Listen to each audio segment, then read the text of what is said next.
ఏంటి పిన్ని, ఎప్పుడూ చూడని మనిషిని చూస్తున్నట్టు అలా చూస్తున్నావే? నాకంతా కొత్తగా కనిపిస్తుంది. నాకు అలాగే ఉంది పిన్ని. ఇన్నేళ్లుగా నన్ను అంటిపెట్టుకొని నాలాగే పెరిగిన బిడ్డ ఎప్పుడూ నా కష్టాలే మోస్తూ, నా బాధల్నే తన బాధలుగా పంచుకుంటూ, నాకు మరో రూపంలా పెరిగిన బిడ్డ ఇప్పుడు నన్నొదిలి తన కష్టాలను వదిలించుకొని అంత మంచి మనిషితో జీవితం మొదలుపెట్టడం నిజంగానే కొత్తగా ఉంది. ఇది జరుగుతుందని నేనెప్పుడూ ఊహించలేదు పిన్ని. కొంతమందికి అంతే కృష్ణమ్మ. అడుక్కు తినేవాళ్ళలా పుట్టినా మహర్దశ పట్టేస్తుంది. బురదలో పొల్లాడాల్సిన వాళ్ళు నేల మీద పడి ఆకాశం అందాలనే అవకాశం కోసం ఎదురు చూస్తూ ఉంటారు. అవకాశం రాగానే ఒక్కసారిగా బిల్డింగ్లు ఎక్కేస్తారు. పిన్ని, ఏంటా మాటలు?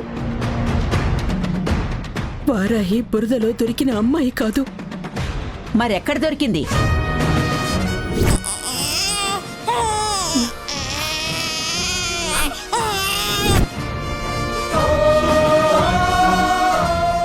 చెప్పు కృష్ణమ్మ, ఎక్కడ దొరికింది? ఆ ముద్రాష్టం ఎక్కడ దొరికింది నీకు?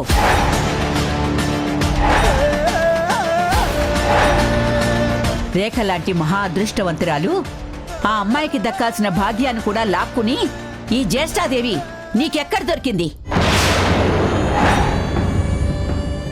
రేఖను నేల మీదకి లాక్కొచ్చి పడుకోపెట్టేసింది ఓ మహోత్తల్లి.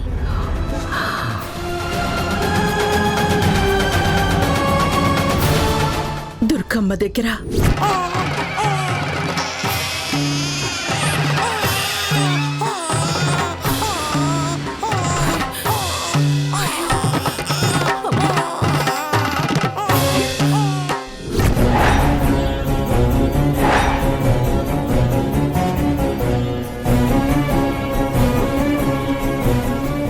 దుర్గమ్మ దగ్గర దొరికిందని ఎన్నిసార్లు చెప్పాలి పిన్ని నీకు? రే, హాల్లో ఎవరో ఉన్నట్టున్నారు. మాటలేవో వినిపిస్తున్నాయి. అయితే మనం ఇక్కడేం చేయలేం. పదండి వెళ్ళిపోదాం. ఎలాగైనా నేను ఈ శుభకార్యం ఆపి తీరాలరా.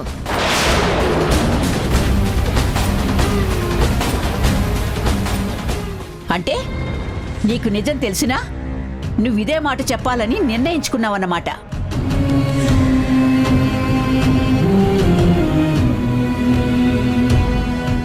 రే, ఏ నిజం గురించి రా వాళ్ళు మాట్లాడుకుంటుంది?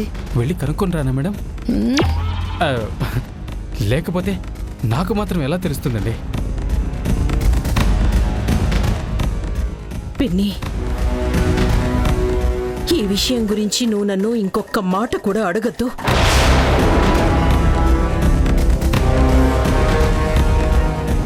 పెద్దమ్మ అడగొద్దని ముసల్దానికి చెప్పిందండి.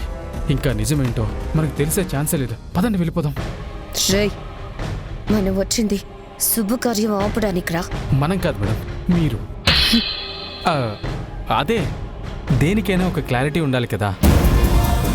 లేదంటే దొరికిపోతే మళ్ళీ కుమ్మేస్తారు మేడం నన్నే. రే, నేను ఈ కార్యక్రమం ఆపకుండా ఇక్కడి నుంచి వెళ్లేదే లేదు. వారాహి చాలా సంతోషంగా తన భర్తతో కలిసి జీవితం మొదలుపెట్టింది.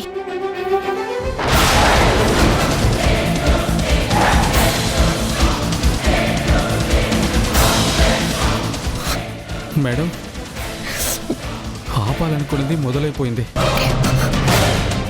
మొదలైపోయిందని ఆపాలనుకోవడం మూర్ఖత్వం అవుతుంది మేడం.